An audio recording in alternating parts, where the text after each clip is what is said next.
何かが金銭に触れた一コマで心に響いたセリフやシーン。あ、これはよもぎだな。あ、草がわかるのってすごく自分が嬉しいな。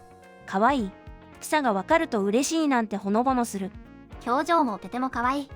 猫の足の裏をまぶたに当てると冷たくて、どういう状況かわからないけどなんか好き。わあ、柘植義治の柳家詩人だ。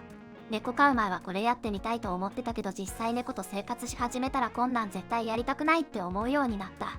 ねえ、貯金下ろして家建てようよ。大理石や御影石のお家にしてよ。バカ、そんなに石が好きなら墓石で暮らせ。本当にヒロシがこんなキャラなら桜桃この面白さはお父さんに似たのかな。疲れたでしょ。もうくったくた。2、3日ゆっくり休むよ。これ確かのび太が太平洋横断成し遂げた時のやつだよね。懐かしいわ。おう、払ったるわい。わし、この恨み抱きしめて明日を生きるんじゃ。高橋留美子先生のセリフや言い回し好き。高橋留美子先生の言い回しは時代を感じるようですごく新しい雰囲気もある。好き。確かに健康だけが全てじゃないかもしれない。でも健康でなければ全てがないのよ。東京バビロンより常々思ってます。これ健康をお金に変えても同じだよね。生きるのに必要なものは金と時間と健康よ。金持ちになれば働かなくてもいいし、おめえ今でも働いていないじゃないか。原作鬼太郎の辛辣っぷり大好き。鬼太郎こんな感じなんだ。好きじゃないふりして愛されようなんて虫のいい話だわ。ルーミック節は聞いてて気持ちがいい。自分という人間がつまらないだけなのに世の中がつまらんというな。君水のこれかな。神を侮辱するつもりか。神か。最初に罪を考え出したつまらん男さ。コブラかっこいい。懺悔、やめとこう。全てを告白するのは1週間はかかるだろうからな。コブラのこと全然知らなかったけど言葉選びが良いね。読もうかな。いつまでもいつまでも愉快に生きていたいな。少年最有機のこのセリフ。君らが子供の頃から親がちゃんとしたもの食べさせてくれてたんだべ。兄弟揃って味覚がいい方と言われ、遺伝なのかなと思っていた時に返されたセリフ。当たり前のことなんだけどなんかすごく納得した。当たり前だけど大事なことだよね。困らない生き方なんか絶対ないんだよ。そして困るのは絶対終わるんだよ。おう、久しぶりにボノボノ見た。やっぱいいね。ボノボノだととにかく好きにやりなさい。でもね、楽しくやめようねって言葉が好き。戦とはもったいないものさ。浪費と破壊と消耗、そこからは何も生み出すものはない。戦火で故郷を焼かれたこの2人とこのセリフは説得力が違う。どっちも自分が正しいと思ってるよ。戦争なんてそんなもんだよ。ドラえもんのこれも同じようなセリフだけどこっちは知識として知ってるだけって感じだよね。いじめという言葉は僕にはインプットされていないのです。なぜならいじめという言葉を使うと柔らかく聞こえてしまうからです。あなたのしたことは恐喝であり暴行傷害であり脅迫であり殺人未遂なのです。田村由美の王子くんよりちょっと一コマに収まってないけど、この流れ全てが記憶に残ってる。これ大事なことだよね。いじめという言葉は本質を隠してる。こうなったのは自分に非があるからだという発想はあなたの中にはないのですか？もしそれがなかったらあなたは本当のバカですよ。島子はその考えが少しでも対女性にもあったら。私らは今普通の状態じゃないんだ。普通の状態でない時に普通の時のやり方じゃ間に合わないんだ。君こそはいつも万全でチャンスの最前列にいなさい。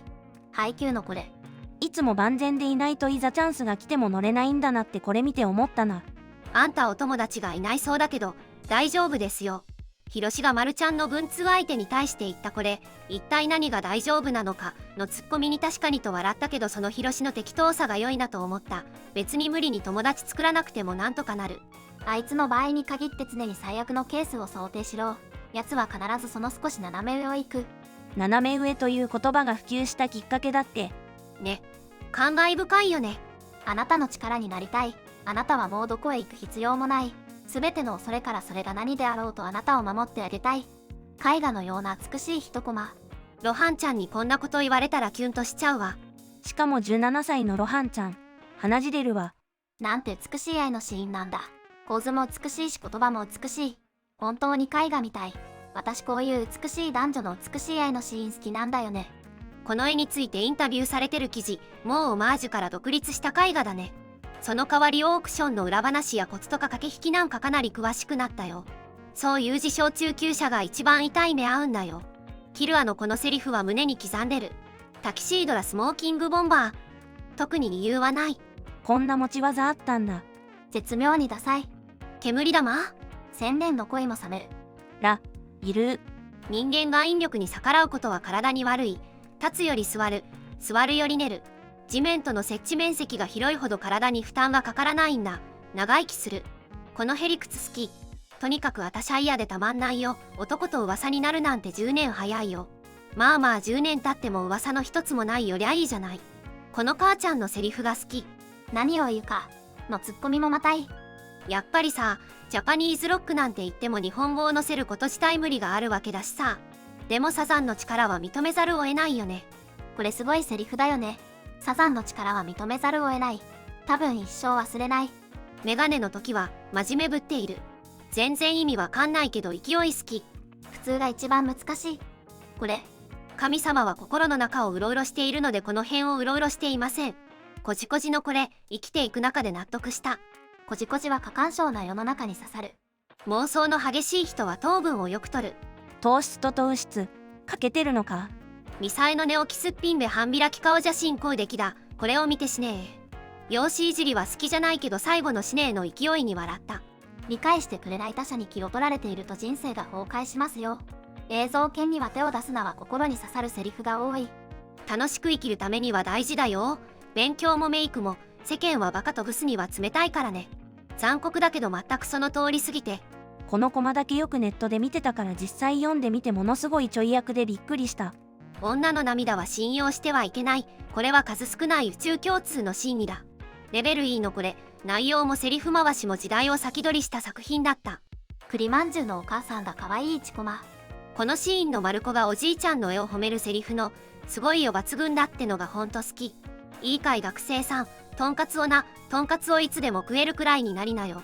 それが人間偉すぎもしない、貧乏すぎもしない、ちょうどいいくらいってとこなんだ。よくわからんがなんか深い気がする。確かに、私は食べようと思えばいつでも躊躇なく食べられるわ。まあまあ幸せです。金銭弁当は別にだけつけなくなった。いつでも食べれる年齢は短いぞ。食べれる時に食え。料理は火加減。いやでもほんと、最後は火加減だわ。離れちゃいけないよ。なんか可愛くて。かわいい。機械と付き合うのは上手だが人と付き合うのが下手だと困るぞ。人間社会で上手に生きるのが世の中で一番難しいゲームだぞ。りょうさんのセリフは正論が多い。これもそうだと思う。初期に同じスレを元に動画作ったことがありますが、いろいろ気になるところがあったので作り直しです。でも完成してみると初期のとは全然違う動画になりました。出てくるセリフも大半は違うものです。私の金銭もその時々で変わってるのが面白い。漫画みたいにぶっ飛んでる現実をまとめた動画も面白いです。次はどんな漫画のネタをまとめようかな。またよろしくお願いします。